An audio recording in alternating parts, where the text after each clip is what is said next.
మనోహరి రాత్రిపూట అమర్ని చంపబోతూ ఉండగా అమర్ స్పృహలోకి వస్తాడు.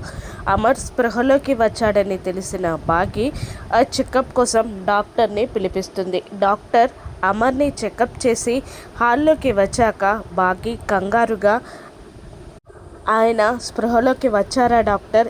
ఎలా ఉన్నారు ఇప్పుడు ఆయన?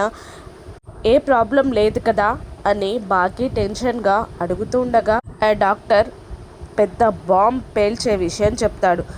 అమరేంద్ర గతం మర్చిపోయాడు అని డాక్టర్ చెప్పగానే బాగి షాక్ అవుతుంది. మనోహరి మాత్రం చాలా హ్యాపీగా ఫీల్ అవుతుంది. మనోహరి ఆనందానికి అవధులు ఉండవు.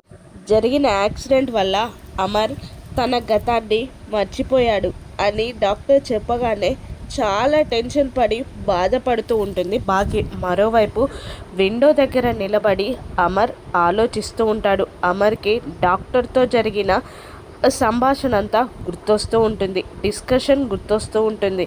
నాకు చాలా తలనొప్పిగా ఉంది డాక్టర్, నేనెవరో కూడా నాకు గుర్తు రావట్లేదు అని డాక్టర్కి చెప్పిన మాటలు గుర్తొస్తూ ఉంటాయి అమర్కి. ఆ విండో నుండి బయటకి చూస్తూ జరిగింది గుర్తు తెచ్చుకోవడానికి ట్రై చేస్తూ, నేనెవరిని, నేను నాకే ఎందుకు గుర్తులేదు, అసలు నేనెవరిని, హూ యామ్ ఐ అని తనని తానే ప్రశ్నించుకుంటూ ఉంటాడు అమర్.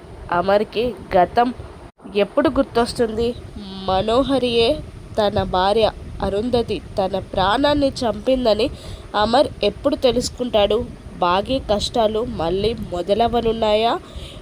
అమర్ గతం మర్చిపోవడం అదునుగా తీసుకొని మనోహరి ఏం చేస్తుంది? బాగి మనోహరి ఆటని ఎలా కట్టిస్తుంది? రాను నెక్సెస్లో చూద్దాం. Thank you for watching.